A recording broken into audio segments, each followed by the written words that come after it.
अकोला महानगरपालिकेवर महिला व नागरिकांनी जोरदार मोर्चा काढत विविध मागण्या मांडल्या। सागर भारुका यांच्यावरील गुन्हे मागे घेण्याची मागणी करत आंदोलनकर्त्यांनी प्रशासनावर तात्काळ कारवाईचा दबाव वाढवला आहे।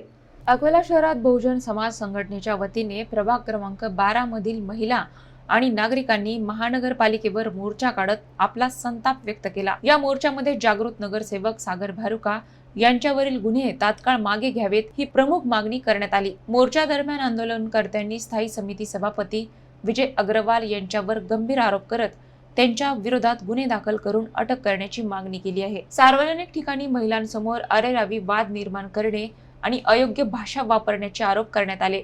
तसेच काही सरकारी कर्मचाऱ्यांना भ्रष्टाचारासाठी अभय दिल्याचाही आरोप करण्यात आला। मोर्चामुळे महानगरपालिका परिसरात काही काळ तणावपूर्ण वातावरण निर्माण झाले होते। परिस्थिती नियंत्रणात ठेवण्यासाठी पोलिसांचा मोठा बंदोबस्त तैनात करण्यात आला होता। आंदोलनकर्त्यांनी प्रशासनाला निवेदन सादर करून मागण्यांवर तात्काळ निर्णय घेण्याची मागणी केली आहे। अन्यथा पुढील काळात तीव्र आंदोलन छेडण्याचा इशारा देण्यात आला आहे। बीजेपीची सत्ता असल्यामुळे बीजेपीने इथे माज आलेला आहे आणि त्यांनी एका नगरसेवकाला त्या ठिकाणी सभागृहाच्या बाहेर काढलं। ही अरेरावी झालेली आहे। राईट टू स्पीच 19 म्हणते आर्टिकल 19 की माणसाला बोलण्याचा व्यक्ती स्वतंत्र अधिकार आहे। मग त्या सभागृहामध्ये सागर भारुका यांना का बोलू दिलं नाहीये? अगर अधिकाऱ्यांना तर ज्या विचारून राहिले कुठला भ्रष्टाचार याच्यावर तर त्यांनी त्या जबाबाचं उत्तर द्यायला पाहिजे। अग्रवाल यांनी का बरं मध्यस्थी करून त्यांना रोखलं आणि रोखत असताना ते सरकारी कामाबद्दलच बोलत होते, म्हणून अग्रवाल यांच्यावर सरकारी कामात अडथळा आणल्याबद्दल त्यांच्यावर सुद्धा 353 दाखल व्हायला पाहिजे। माने इथल्या ठाणेदारांनी काय केलं?